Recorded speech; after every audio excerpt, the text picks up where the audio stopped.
পয়লা বৈশাখ মানে নতুন আর একটা বছরকে গ্রহণ করে নেওয়া।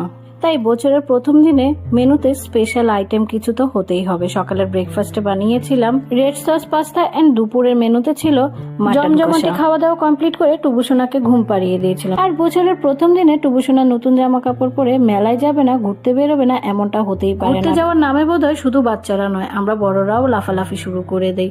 পয়লা বৈশাখ উপলক্ষে পাড়ার ক্লাবের মন্দিরের মাঠে মেলা বসেছিল। টুবুসোনাকে নিয়ে প্রথমে মন্দিরে গিয়ে ঠাকুরের দর্শন করে নিয়েছিলাম। এই বছর প্রথমবারের মতো টুবুসোনা বৈশাখের মেলায় বেরু করতে বেরিয়েছিল। বৈশাখের মেলায় গিয়ে টুবুসোনা বায়না জুড়েছে ঘোড়ায় চড়বে, তবে টুবু তো এখনো ঘোড়ায় একা চড়তে পারে না, অগত্যা মাম্মামকেও তার সাথে চড়তে। মেলায় নানান ধরনের খেলনা দেখে টুবুসোনা মনে হচ্ছিল সে একাই সব খেলনা নিয়ে নেবে, তবে তাকে তার প্রিয় খেলনাটাই কিনে দেওয়া হয়েছিল।